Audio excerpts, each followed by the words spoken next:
Welcome back to our English Learning Podcast. Emma. And I'm Liam. Good to have you here again. Well, not to you, but you know what I mean.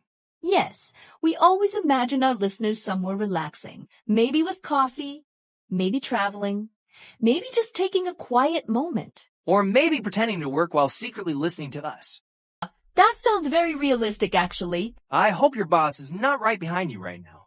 Liam, please. Let them enjoy their English practice peacefully. All right, I'll behave. So Emma, how has your week been? Honestly, pretty normal. But I noticed something. I spent a lot of time on my phone. Same here. You open one video and suddenly it feels like 5 minutes. But it's actually 40 minutes. Boom. Time disappears. And that's actually perfect because today's topic is about something very close to that. Yes.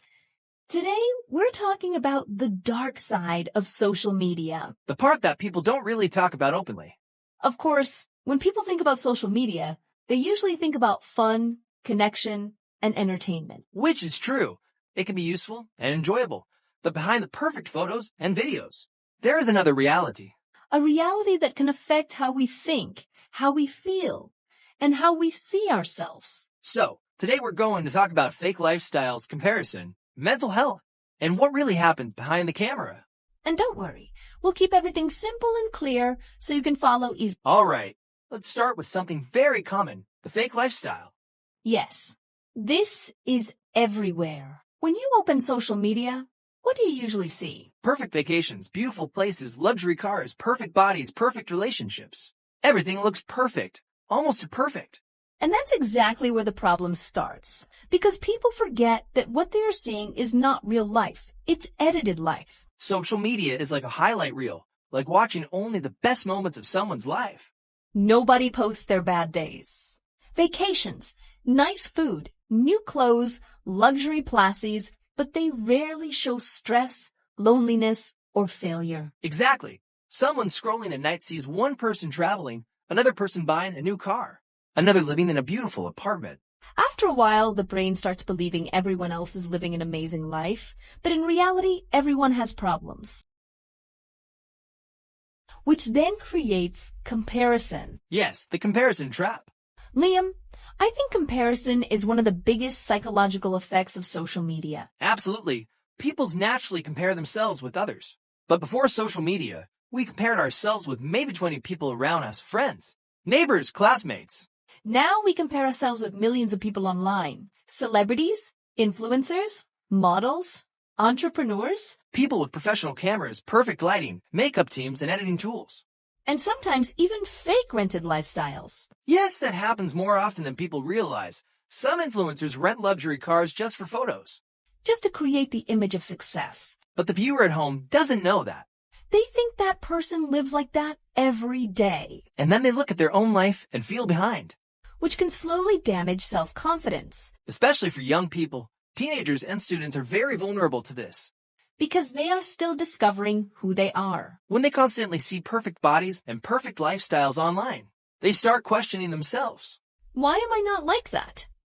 Why is my life not that exciting? Why don't I look like that? And this is where social media starts affecting mental health. Depression and anxiety are increasingly linked to heavy social media use. Of course, social media alone is not the only reason, but it definitely plays a role. When someone spends hours scrolling through ideal lives, their brain starts believing that their own life is not good enough. Which creates dissatisfaction, and constant dissatisfaction can lead to sadness, sometimes even depression. Social media platforms are designed around feedback systems, likes, comments, shares. But those numbers are influenced by algorithms, timing, and many other factors that have nothing to do with a person's value. Real confidence usually grows from skills, relationships, personal growth, and meaningful experiences. You are right, Liam, not from numbers on a screen. So the big question becomes, how can people maintain a healthy relationship with social media? Yes, the first step is awareness. Simply understanding that social media shows a curated version of life. When people remember that fact, it becomes easier to avoid unhealthy comparison. So, another step is creating boundaries, limiting how much time you spend scrolling. Even reducing screen time by 30 minutes a day can create more space for real activities. Reading, exercising, learning a skill, spending time with families and friends. Being intentional about your digital environment can make a big difference. At the end of the day, social media is a tool. Exactly like any tool, it can be helpful or harmful depending on how it is used. When used with awareness, it can educate, connect, and inspire. But when used without reflection, it can create comparison, anxiety, and unrealistic standards. The most important thing to remember is that real life exists beyond the screen. Yes, activities that bring deeper satisfaction than endless scrolling. It is also helpful to choose the type of content you follow carefully. And there's another layer to this. The psychological side. Yes, how social media affects the brain. Most people don't think about this part. They think they are just using an app. But actually, the app is influencing their behavior. Social media platforms are designed to keep attention. Every notification feels important. Every like feels rewarding, and that connects to dopamine. Dopamine is a chemical in the brain linked to pleasure. When something feels good, dopamine is released, and the brain wants to repeat that action. So when someone gets likes or comments, the brain feels rewarded. And then it wants more. Which is why people check their phones again and again, sometimes without even thinking. You open your phone for one reason, and suddenly you are scrolling without purpose. Minutes turn into hours, and it feels normal. Another interesting part is unpredictability. Yes, sometimes a post gets a lot of attention. Sometimes it doesn't. And because it's unpredictable, people keep checking. They are curious, waiting for the next reward. Over time, it becomes a habit, and habits shape behavior. Another thing is emotional dependence. If a post gets many likes, people feel happy. If it doesn't, they feel disappointed, which is strange when you think about it, because it's just a number. But the brain reacts emotionally, and that can affect confidence.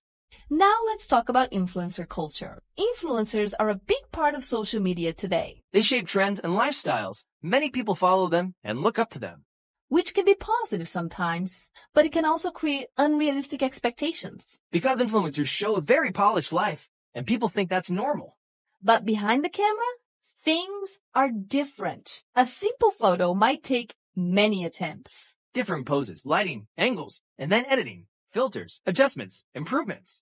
So the final image looks perfect, but the real moment was not perfect. That's the reality behind the camera, and many people forget that, which leads to more comparison. Do you think social media is good or bad? I think it depends on how we use it. Social media itself is just a tool.